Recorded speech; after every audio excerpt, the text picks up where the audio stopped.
This gives us an expression for f dash of x. So, now that we have two partial differentials, which are the functions of x and y, we could find the value of f dash x. However, we have only considered the derivative of x as delta x tends to 0. So we first need to deal with delta y tending to 0 in the same way as we did with delta x tending to 0. So, for the initial conditions, delta y tending to 0, we have the limit as delta yi tends to 0. We can separate these into real and imaginary and put in terms of u and v. And then by separating the two parts, it can then be seen again, we end up with two partial differentials. The first, a partial differential of v with respect to y, then the negative partial differential of u with respect to x, which is imaginary. This then gives us f of z in terms of two different partial differentials, which are equivalent. So f dash of x can be defined by du by dx plus I dv by dy, which is also equal to dv by dy minus I du by dx. These are the Cauchy-Riemann equations and can be used to differentiate a complex number. First, however, it is necessary to use these equations to check that a complex function can be differentiated. If it can be differentiated, it is called analytical.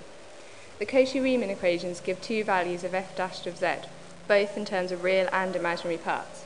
By equating the real and imaginary parts of these equations, as for two complex numbers to be equal, both the real and imaginary parts must be the same, a set of conditions are created that a complex function must satisfy in order for the complex function to be differentiated. If a function is differentiable, it must satisfy these Cauchy-Riemann statements, and then the function can be defined as analytical. If they are not true, then the function cannot be differentiated. An analytical function can be defined as a function that is infinitely differentiable. In terms of complex analysis, an analytical function can also be defined as a holomorphic function, a complex valued function of one or more complex variables that is complex differentiable in a neighbourhood of every point in its domain.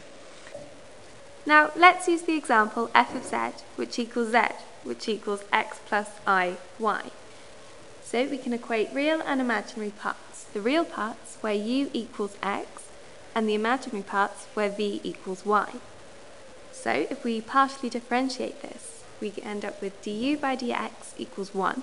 So we have differentiated u with respect to x. Now dv by dy equals 1. So we've differentiated v with respect to y. And equally we can get du by dy equals 0 and dv by dx also equals 0. And from this it can be seen that this function satisfies the Cauchy-Riemann equations, so it's analytical and can therefore be differentiated. Now, if we take the complex conjugate of z, or denoted by z star, which equals x minus iy, we can get an entirely different result. Du by dx does not equal dv by dy, so the function does not satisfy the Cauchy-Riemann equations and can therefore not be differentiated. Now that we have finally determined that it is even possible to differentiate the function f of z, it is possible to now start to differentiate the function.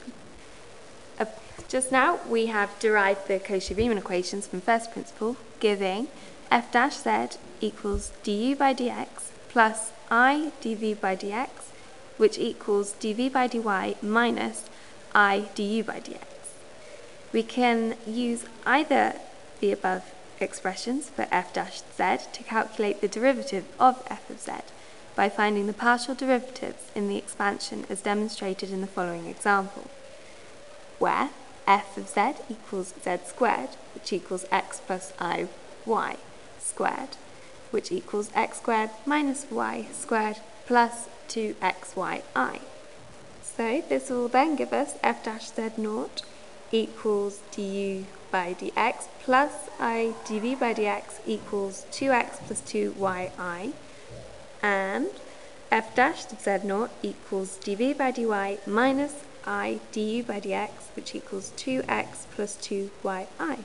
And both of these results for f dash z are the same, demonstrating their equivalence. So now, by factorising f dash z, it is possible to see that the derivative of z squared is 2z. And this is quite exciting, because this is the same result that we would have got if z represented a real number as opposed to a complex number. And I think that is the point where we all started to scream.